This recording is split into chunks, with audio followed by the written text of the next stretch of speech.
Working them. All right. Now, thank you for telling me the sound isn't working. Now the sound works. Now the sound is working. Uh, this is Politics Done Right. I'm Egberto Willis, your host. And I'm sorry the sound didn't work before as I was talking. Well, it's working now. So let me start over with saying what I was saying. Biden has done a very, very good job as president of the United States. Biden, who was not my first candidate, of course, my first candidate was Bernie Sanders. I thought Bernie Sanders would have been much more progressive, but I have to admit that in getting policies passed, policies that progressives love, Biden did it. Biden went out of his comfort zone, and we know what his comfort zone is. He is a moderate, he is a neoliberal. Come on, he is a senator from Delaware, the home of corporations who don't want to pay taxes and want to have a hell of a lot of liberties. That's who Biden is. But when he became president and working with the squad and others, he got these progressive policies that we wanted through. He also saved us from Donald Trump. I mean, a lot of times he used to say, I'm the only one who could beat Donald Trump. And in a lot of ways, even though many of us may not want to admit it, because of who he is, that moderate, that centrist, that person who was going to get the standard votes, both from a few Republicans, Democrats, and independents. Maybe he could have been the only one then in those times of turmoil that could have done that. Maybe that's the case. Maybe that's the case. But now it's not the case. Now there's a lot that has happened, and while we don't want to take away anything, any of the great works that this guy has done, and he enumerates them, even in his speech with Stephanopoulos, he enumerated what he did, and he's correct. He did a lot. He got a lot done, but he's also aging, and we all age differently. And if you take a look at Anthony Fauci is older than him by 2, 3, 4 years. Bernie Sanders is older than him by a couple of years, and Bernie Sanders has even had a heart attack. And these other octogenarians are much more mobile, can speak much. And I'm not talking about a stutter here. I'm not talking about that. I'm talking about the Biden that was on the Senate floor really talking smack on the floor with energy. I'm talking about the Bernie Sanders, Joe Biden, who in 2020 was doing his thing. This is not to give uh, Mr. Trump a pass because Mr. Trump is an evil being. But the fact of the matter is, if the polls were saying, and we can't solely rely on polls, but we can rely on the directionality of polls. You may not need look at the absolute numbers, but the directionality of polls is something from the same poll set that you have got to give some credence to. And what these polls are saying and again, it's not only the polls saying it, but when you see it in the sentiment of people, and as a radio host, both on air and online, one who gets a lot of messaging from others, it's clear. This is not a around the belt thing just in Washington, D.C. And the polls that come out and say what they're saying, and you take a look at the man. Look, here is the sad thing about it. Basil made a comment earlier, a pundit, and he made a comment earlier, and he said, this isn't something that should be aired on the outside. A lot of times this should be handled on the inside. He Biden should have respectable people watching him in the things that he does and how he appears on the outside, and be able to say, sir, maybe, like Nancy's emeritus, you're going to be emeritus too. I mean, we all age. We can't run away from that. And some of us age better. But that's not what's happening. And the country is more important than any individual person, period. The country is more important than any individual person. The collective is more important than any individual person. And what concerned me most was the tone, Biden's tone in the interview. Do you remember something that we got on Trump about? We know Trump is a dummy. We know Trump is a buffoon. We know Trump is evil. We know Trump, all these things are true about Trump. He's a liar. But you remember when Trump said about fixing the United States, about fixing our economy, about fixing everything? Only I can do that. Only I can do that. How much different did it sound coming out of Biden when he implied that he's the only one who could beat Trump? He's the only one who could fix the economy. I want you to listen to a little piece here, and then I'm going to come right back. But I want you to listen to the tenor of Joe Biden right here. And I'd love your comments. I'd love somebody to give me a call, 281-823-7747. 281-823-7747. I want you to listen to this and tell me your thoughts about how this came across to you. Just when you look at the reality, though, Mr. President, I mean, you won the popular vote in 2020, but it was still deadly close in the electoral college. 7 million votes. Yes, but you're behind now in the popular vote. I don't buy that. Is it worth the risk? I don't think anybody's more qualified to be president or win this race than me. You know, the heart of your case against Donald Trump is that he's only out for himself, putting his personal interest ahead of the national interest. How do you respond to critics who say that by staying in the race, you're doing the same thing? Oh, come on. Well, I don't think those critics know what they're talking about. They're just wrong? It's wrong. We spend a lot of time deconstructing the news, trying to parse it into a form that everybody can understand. Now, I may have cut a little bit too early, but earlier what he said was he knows what he's doing, which he does, but he gave the implication that only he know how to solve the issues of the country, as well as only he who could beat Donald Trump. And they asked him later on in that interview as well, is what happens if after everyone is telling you that you're not going to beat Donald Trump, you're losing to Donald Trump, and you lose, how would you feel about that? Not a problem. If as long as I knew I gave it my all, then I wouldn't mind. I want you to think about that answer. As long as I gave it my all.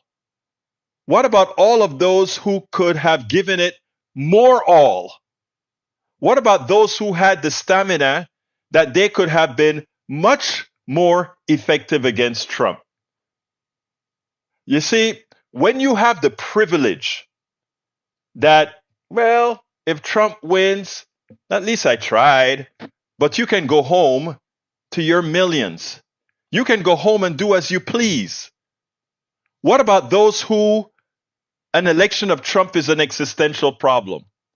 What about the women who are going to have their rights at risk all of the times?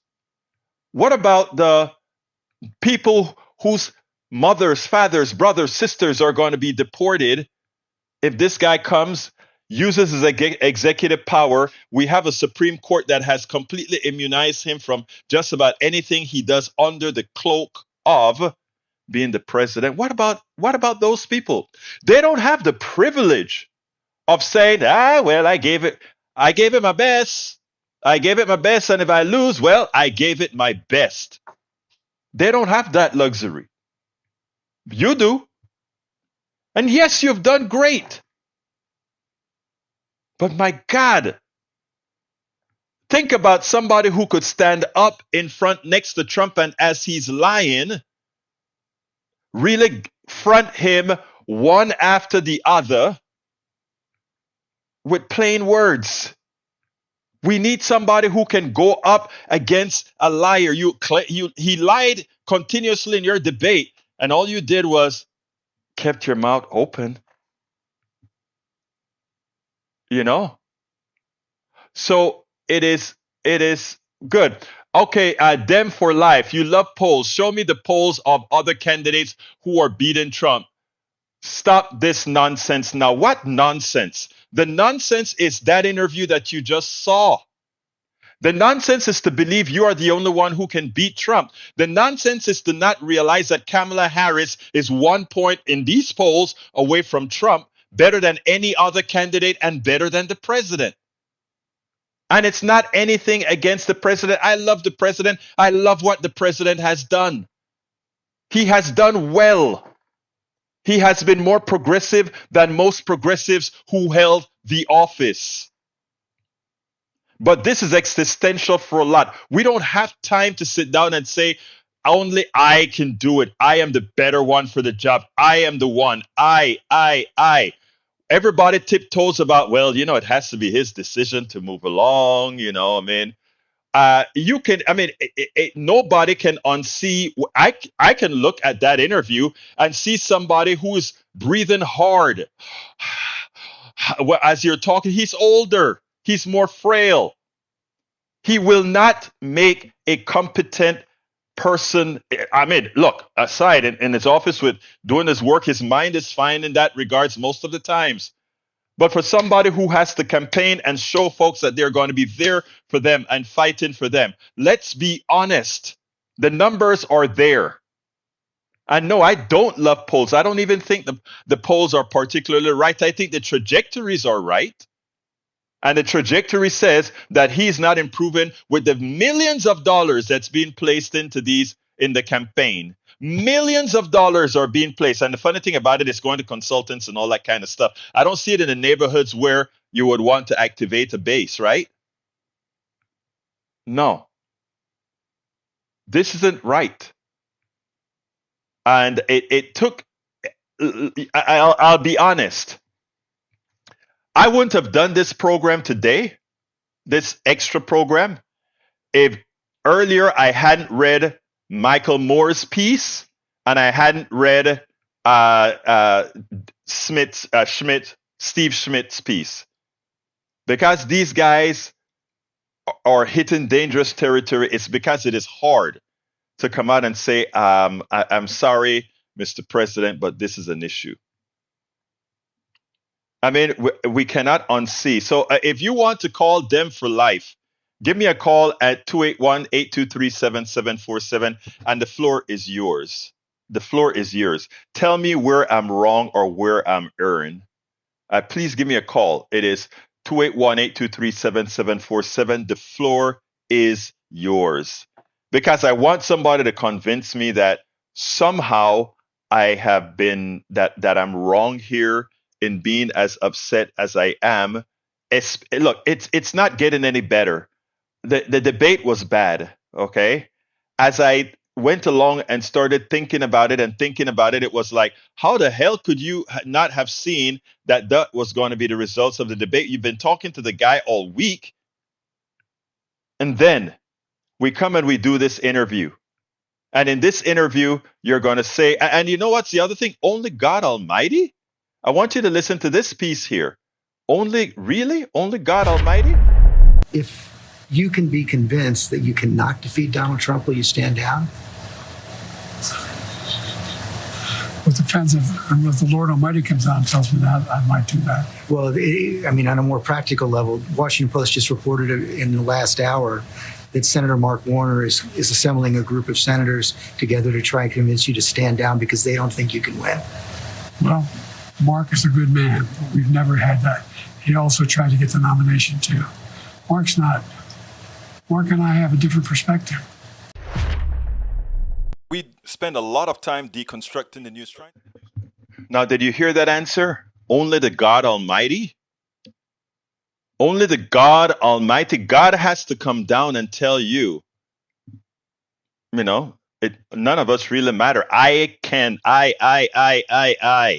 can do everything, right? I am the one who decides. I am the one that can win. I. People say, why air your dirty laundry on outside, right? Well, because people have been trying. I mean, people have been trying to say, please, let's just look at reality.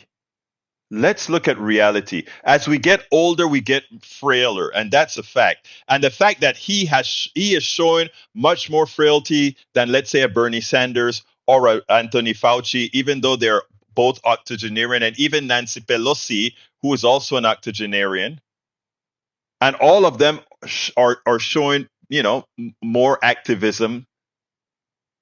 The next step is, as Michael Moore pointed out in his piece today, we're all asking the wrong question.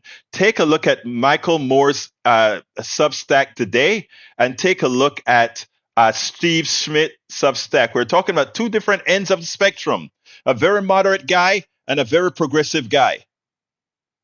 Read those two blogs, those two Substacks, and tell me that you don't come to the same conclusion.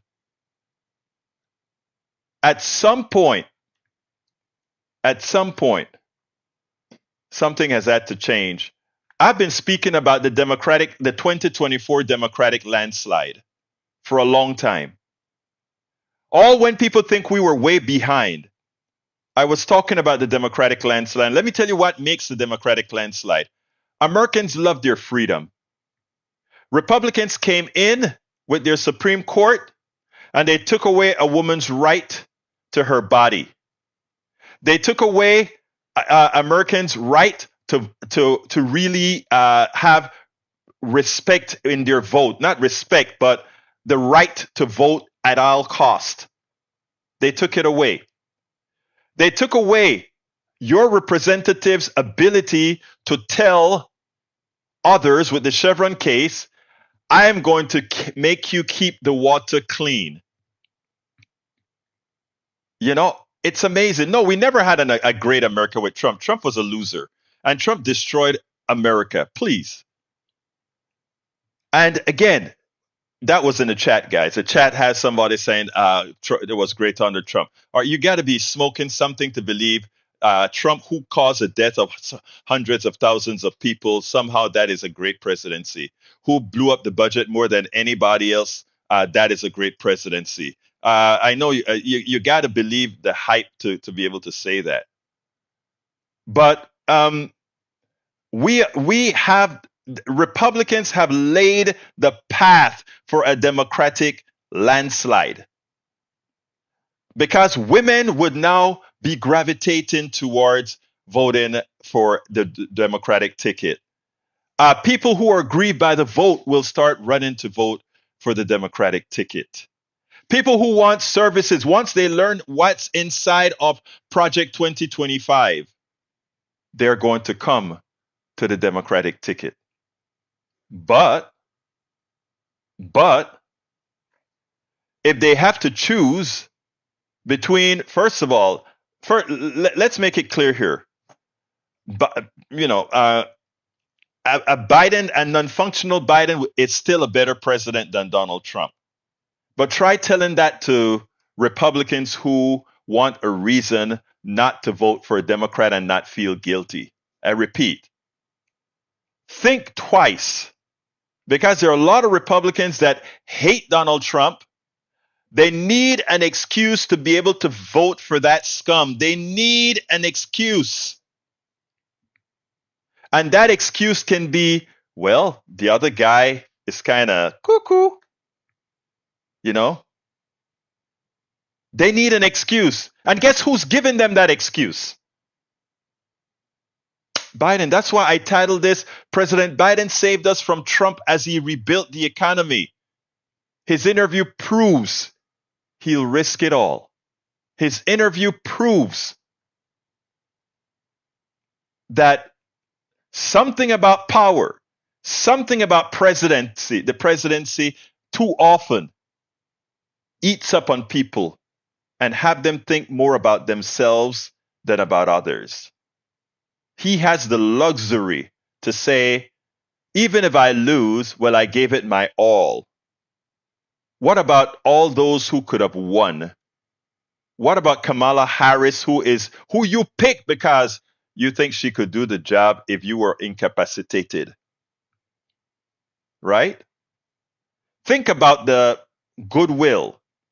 Think about the excitement that could be built around a young woman of Indian and black descent. Think about that, of what that could have actually meant. Think about that. It is amazing. We have to start using our heads. We have to start thinking. Because if we don't, and we don't have a lot of time right now, if we don't start thinking and using our head, think about what the outcome is going to be. I'm sorry to say, the man looked delusional. They're telling him, "Do you know you're losing? Do you know 70% of people think that you're not capable of doing the next 4 years? Do you know all these things?" And he's like, I dare it in white lights. Oh, no, I don't believe that. Oh, that's not true. Who are you talking to?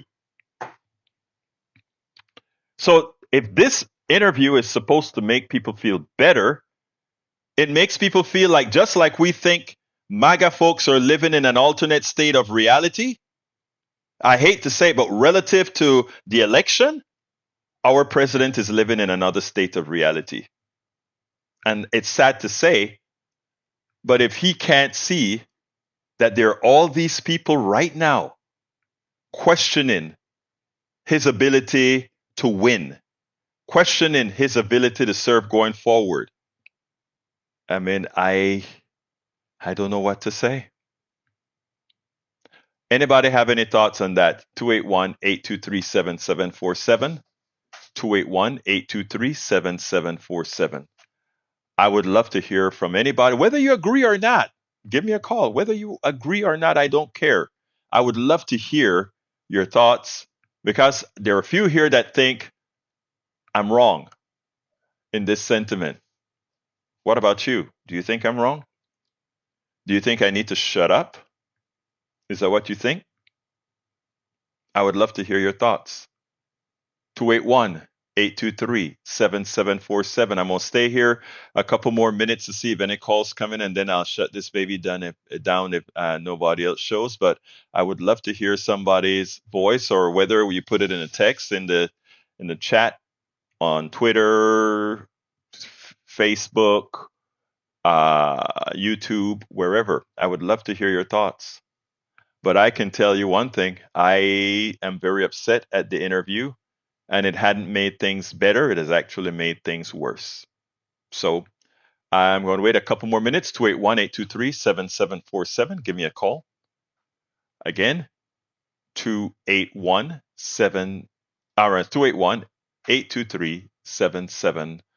281-823-7747. What are your thoughts? What are your thoughts? What are your thoughts? Let me hear it, and then we'll go ahead and take it from there. Okay, let's see. Dem files. Anybody? Any other comments? Any other comments? Any other comments? Disagreements? Agreements? Okay. No calls. I'm going to close her down. Thank you so kindly for listening. Please remember to, even after I close this down, feel free to contact me. Feel free to drop me a line on Twitter. Just let me know your thoughts. Or if you want to complain or say I'm out of it, send me a line at info@politicsdoneright.com. info@politicsdoneright.com. And with that, I think I'm going to check out Politics Done Right. My name is Egberto Willis. This is Politics Done Right. And you know how I end this baby. I am what? Out.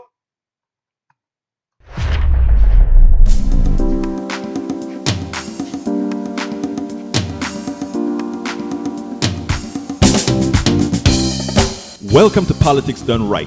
I am your host, Egberto Willis. This is a progressive program that will take the mystery out of politics. This is the program that will encourage you to make sure government becomes we the people. Whether you are liberal, progressive, conservative, or otherwise, you get to air your point of view. We are an independent media outlet that, unlike mainstream media beholden to corporations, we only owe allegiance to you.